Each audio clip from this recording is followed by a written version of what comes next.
Hey guys, it's Adam aka Swimming Bird, and welcome to The Legend of Zelda Majora's Mask 3D. Last time we healed the spirit of a fallen hero, grabbed the Goron mask, and gently drummed a baby to Betty Bye, but now it's time to stop the Goron's winter woes and make the climb up to Snowhead Temple. And since we're still here in the Goron Shrine, we can do a quick side quest to get a new mask. Ooh, you saved me. Who knew his crying could put out the torches? That's the Goron Elder's son for you. So this little baby was so annoying with his crying that even the torches were like, I'm out, and they just extinguished. I don't blame them. Alright, so I'm going to grab a Deku stick, and using the bunny hood, we're going to very quickly try to light all of the torches in this place. And even though we're inside, you can tell the Gorons are still freezing. They're doing their little I gotta pee dance to keep warm, so hopefully this will help them out a little bit. You gotta be quick here, though. I'm going to switch my Deku stick to a fresh one. There we go. You can save it by putting them away. But if we're not quick, these torches will start to go out. There's only a couple more next to that giant bust of Darmani's face. They really loved their hero, so much so that they built a giant version of his face that holds up a ramp. Okay, so the chandelier is on fire again, and it's spinning for some reason. Who knows? That's the second part of the quest, though. And Link is really good at fixing stuff, but he's even better at breaking them. He's broken enough clay pots in his day to know that. Now we are going to put his destruction to good use. We're going to go up, launch ourselves off this ramp, and try to break that chandelier because there is something hidden inside. And this little red tile is kind of nice. There's a few spots in the game where when you're the Goron you can kind of roll in place and tread ground. Kind of like a Scooby-Doo character when they see an old man in a rubber monster mask. They just kind of run in place for a minute. There we go. We got this nice little... Oh, I'm just going to cozy up next to it. There it is. This is the next piece of the side quest. Hidden in the chandelier, for some reason, is a grade A prime cut of rock sirloin. A food-loving Goron hid it there. I don't know how he got it up there, but he did. And if you guys remember, there was a Goron that was very hungry and very cold earlier in the game, so we're going to head back to the mountain village, and I'll see you guys there. Okay, so I'm sure you all remember this little guy from the last episode, the Goron with the frog on his head. Who can forget? That's it? It's so good that I dream about it. Dodongo Cavern's finest quality rock sirloin. This is my absolute favorite. Blessed be this meal. Whoa, Tattle, stay away from his mouth. You're gonna get devoured. Oh, my energy has returned to me. I'm coming down now. Wait one moment. Whoa, he's just... Okay, you just crushed his little frog friend there. Oh, I wondered who it might be. Why, if it isn't Darmani, you are alive? Yes, I see. That is the reason why you knew my favorite food. Oh, I almost forgot. Please accept this as a token of gratitude. He isn't alive, he's actually a mask. It's Don Gero's mask. It looks just like Don Gero, conductor of the Frog Choir. It was crafted so well that no one would even think twice if you were to conduct the Frog Choir, if you want to do something weird like that. So that's one side quest complete. And we got a new mask, which is used for another, more involved side quest that we'll do later on in the playthrough. I hope that spring will come soon so that I can hear the frog's lively performance. Hope as I might, it's still cold. I'm going back to Goron Village. Here I go! I wish the Gorons would like accumulate snow as they rolled and just become giant boulder. Like this thing, this is a Goron actually, that just rolled around too much. Alright, so we had to head back to the mountain village to do the side quest, but we also need to go this way to get to the second dungeon in the game. We're headed to Snowhead Temple, and this is really fun. We get to actually do some rolling, some jumping, and just bulldoze through a bunch of these snowballs as we go. Epona and the Loftwing, they're very fun methods of getting around, but I think my favorite way of moving around in the Zelda game has to be Goron Link and this crazy rolling ability. It's so much fun. It's like just barely under your control. It's just barreling forwards. Okay, so there is Snowhead. Very intimidating looking. Plus it's just breathing a funky breath all over the valley here for some reason. Let's just activate this owl statue. That way we can warp back. If you want to reset the cycle here, this is a good time to do it actually before you start the temple, because we have everything we need to get in. Let's read this sign. Snowhead Temple, high winds ahead. Gusts and snow flurries may blow careless travelers off the cliffs, which I think is what happened to Darmani. That's why his ghost had a big scar. I think he fell in and was like impaled horribly down in the canyon there. What's that? There's something in the middle of that blizzard. Can't you see it? I can't see it. It just looks like the temple has a really bad cold. If we put on our lens of truth, though, you can see it's actually Biggoron, the giant Goron from Ocarina of Time. As a kid, I never knew why his name was Biggoron, and then I realized, oh, it's just Big Goron. Okay, so we have a new song that we're going to play. Here we go. And this should help out on our drums of sleep, we're going to play the Goron Lullaby and put this big guy to rest. We just put a little baby to sleep, now we're going to put a big baby to sleep. I think he was just trying to keep people away from the temple because it's so cursed and there's some bad stuff going on there. But unfortunately, he might have killed off the Goron hero by doing so. It's a little sad. But now he's going to rest peacefully. His job is done. Your watch is at an end. Alright. And unfortunately, he also falls down into the pit. He's so big that it would be just like falling off your bed or something for a normal person. Okay, let's see if we can blaze through here and stay on the path. We gotta be careful. This is very narrow. Let's do this giant jump. Go! Like I mentioned, sometimes it feels like you're barely in control of this thing if you're going on some very narrow paths. There's the fairy fountain. We need to collect 15 stray fairies in this dungeon, just like the first one, to get our little reward. So let's try it. Oh my gosh. There's Boes! Boes everywhere because it's dark out. The Boes have come out to play. Gotta be careful. These boulders are gonna knock us over. And this is very tough to ride on this. The moon is looking great, but it's also distracting. We need to be careful here. Alright. Oh, jeez. Made it to the temple. There we go. We didn't fall off. So that's pretty good. Alright, this is Snowhead Temple. Kind of designed a little bit like the Ice Cavern in Ocarina of Time. It's got that icy aesthetic. I really like snowy settings. I like the some of the better temples in the Zelda games. I think have a nice aesthetic. Like the one in Twilight Princess is a really cool one, where you're in the icy mansion. All right, because we're Goron, we can move this giant block with ease. And here we go. Oh, we got a Wolfos. Hey, buddy. The Wolfos are pretty annoying. You can finish him very quickly with Goron Link because his punches are so tough. But look how they just they take forever to pace around you and leave themselves open. There we go. Only 2 punches and he's gone. The Wolfos just seem like they want attention or something. They're kind of like whining all the time and running around. They're just playing with you. They're like little puppies that want to play. Maybe they were dogs at one point in time. I don't know. It's like the Stalfos used to be humans that got lost in the Lost Woods. And the Skull Kids might be the Kokiri that get lost. But maybe the Wolfos were just puppies that got lost in the snow.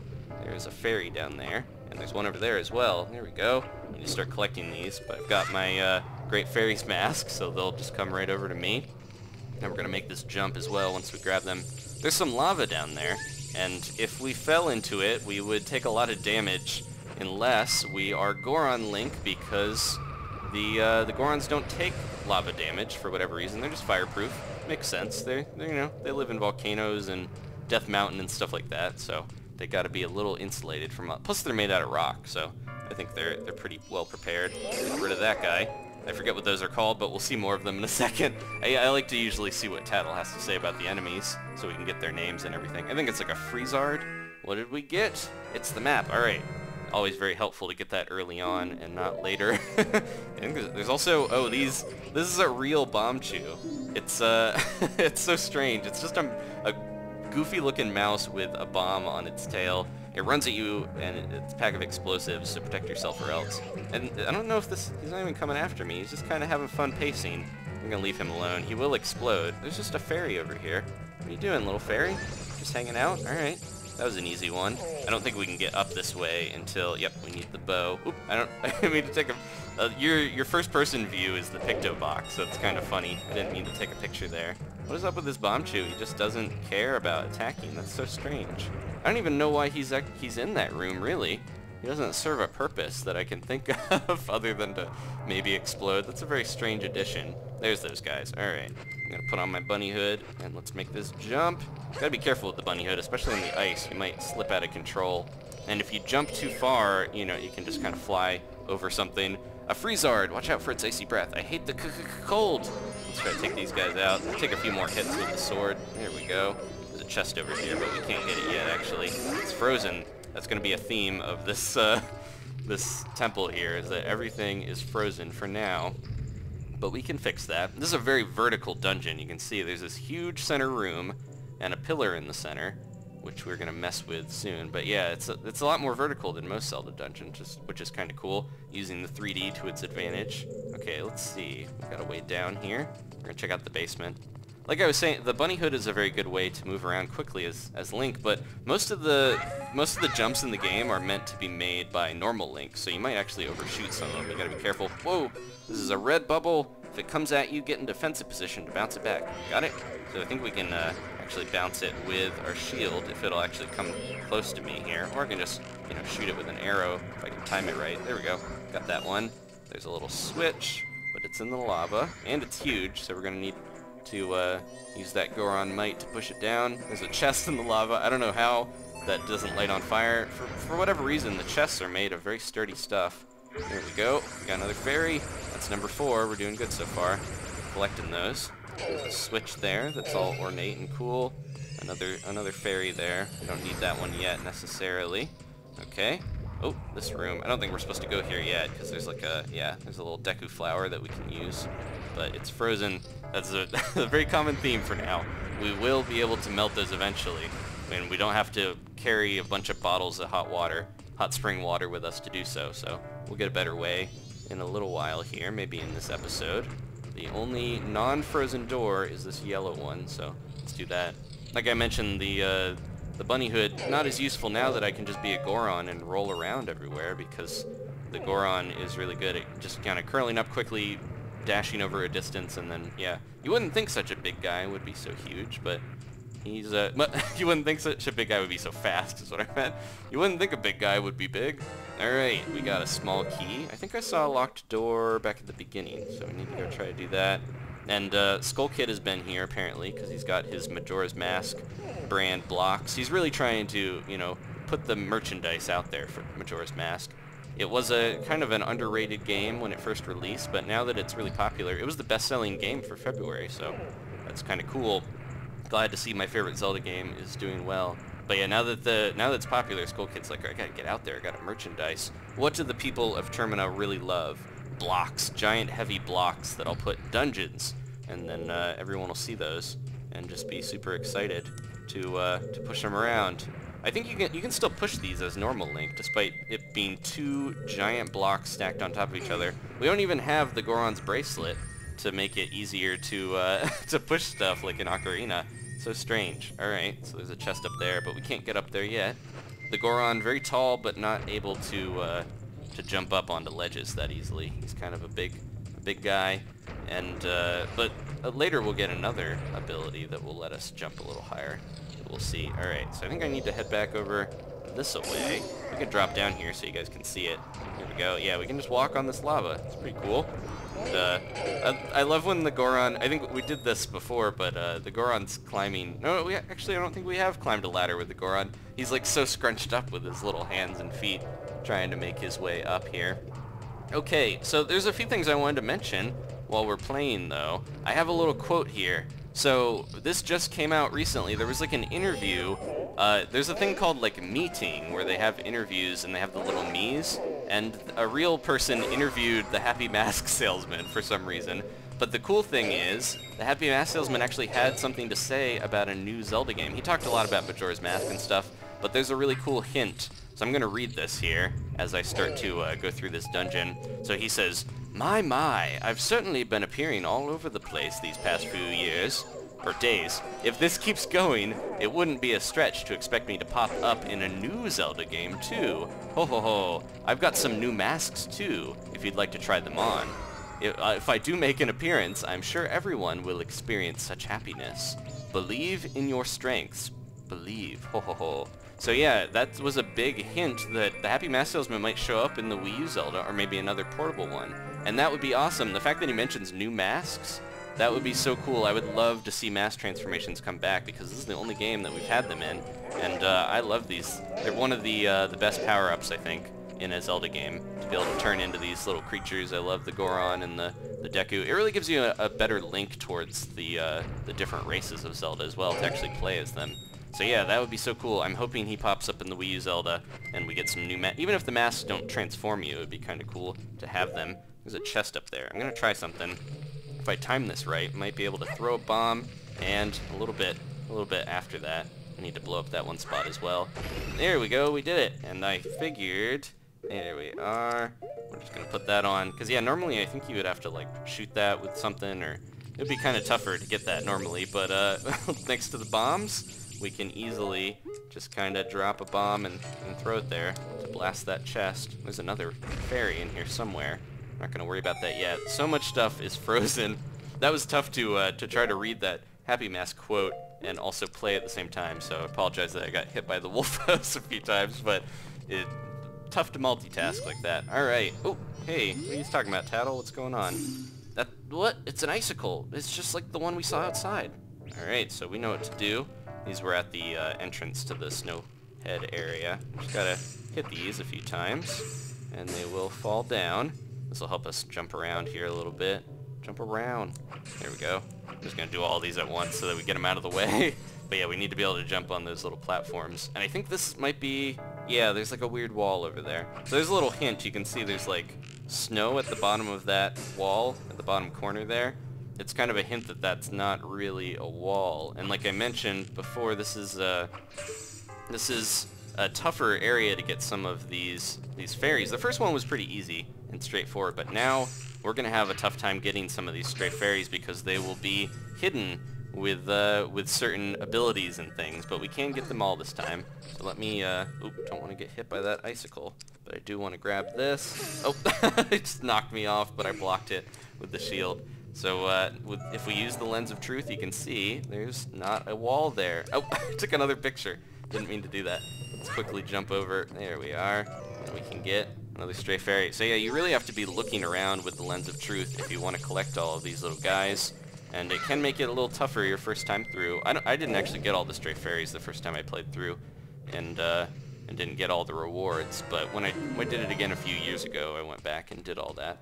But that's one of the things I was going to mention. So I mentioned how fun the masks are in this game, and the thing talking about the lens of truth and the masks maybe coming back. I was thinking about some stuff. This is something that applies to Zelda and Metroid and other games with power-ups. Just gonna tell me something here. What, you think you could push down something this big just by standing on top of it? You're gonna have to find some way to pound it down. Yep, there we go. Let's just do this. Alright. But yeah, lots of power-ups in games. Like there's ones like the masks that are really fun to use. Like I mentioned, I really love being Goron Link and dashing around and being the little Deku and stuff like that. But then there's other power-ups, like maybe the Lens of Truth or a Super Missile or something in Metroid that aren't necessarily that fun to use, but they open up new areas of the game and they add some more function to what you're doing. Now, the big thing is, like, I want more games to try to strive for power-ups that are, you know, doing fun things. I should kill these little guys. I think the best power-ups in games are ones that are, like, fun to play with, that makes sense, you know, to try to strive for power-ups that are more enjoyable to use. But then at the same time, a lot of games have those ones that aren't necessarily fun, but they're ways to, you know, gear gate areas, so you can't just go into a new spot. You have to have the certain power-up. But yeah, it's just making me think of, I would really love those masks to return, because I think of a lot of Zelda games, they are some of the most fun to use, and it would be cool to see an emphasis on that, rather than just, you know, certain ones that do help you out, but they also seem to be mainly about making it so you can access new areas. Here we go. I didn't do this puzzle right the first time, but now we can do this. We kind of have to stomp these at the right time. And I think isn't there a fairy somewhere in here? Oh, yeah, you can see the snow there. If we put on the Lens of Truth. Alright, I'm going to grab my bow. Because, yeah, we got to shoot this little guy down. Here we go. And I've got my mask. Oh, hopefully that arrow hit. The cutscene interrupted it there. I think it might have. Oh, did it? Yeah, there we go. I just pictured a horrible scene where the fairy, I shot the bubble and then I shoot another arrow and it accidentally like impales the fairy on the wall. That would be so bad. Alright, so now we got these cool little ramps. This is a mechanic we did earlier sort of, but it's kind of a new thing here. We're gonna do another little Scooby-Doo run, tread in place, and do a giant jump. And I just saw another spot where I think there's another fairy hidden. Now this part, I think you might be able to like play the Scarecrow song and use the hookshot to go over there normally, but we'll find another way to grab that one. That's the one that I think a lot of people probably miss. Whoa, we fell down, but we're okay. There's a little safe spot here to help you. That's another thing that's cool in a lot of games. When you know the game is well designed when they kind of show you a mechanic and leave you a nice little like safety net there, and then later they take the net off to make it a bit tougher.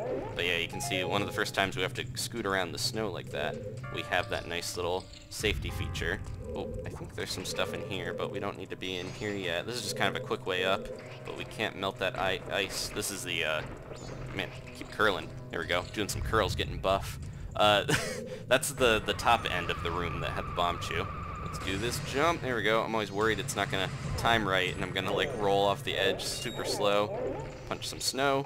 Here we are. So mad at the winter. The snow's actually pretty much melted around me, so... Oh! Alright, let's finish this episode up with a boss battle with this old guy. He's really weird. This is actually an enemy that's been in Zelda games for quite a while. If I can find him, we can lock on. There we go. This is a Wizzrobe. You'll get the chance to strike right when it starts to attack, but be on the lookout. So yeah, these guys have been in Zelda games for quite a bit, but he looks a lot different than he used to in older ones. Just gotta quickly hit him with the arrow. I need to wait for him to start to attack, actually, or he won't. There we go. Once he starts spinning, you can get him. It's pretty easy, but he'll start mixing it up here soon. A little too soon there. I think he shoots out crazy magic. I can kind of see what it looks like here. Oh, there he goes. Got him. Oh, he froze me. Gotta be careful about that, but I wanted to see what the attack looked like. Yeah, here he goes. He's starting to make little after images.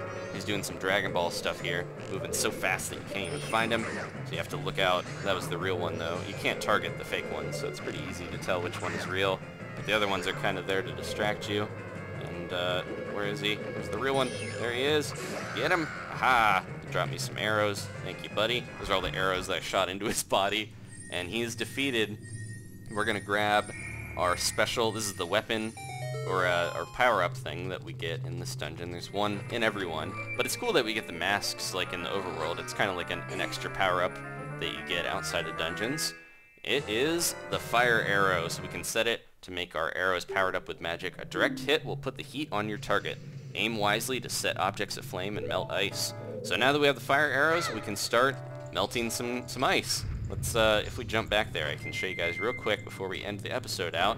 I can shoot that little eye, and it will allow us to go down back where we were. So now we can kind of go up and down in parts of the dungeon a lot easier here if we drop down. And then if we went, oh jeez, that's why you don't want to drop down there. That's what that enemy was for. But now if I equip my my fire arrow here on my bow, and then now they're, oop, wrong button. Now they're combined, so now we can shoot this eye, melt through, and it will trigger the switch to take us up. So yeah, we have an easy way back up. We don't have to go through a bunch of that. Alright, thank you guys for watching. Please leave a like if you enjoyed this. Next time we're going to continue with the dungeon and fight the boss at the end. I'll see you guys then. Goodbye.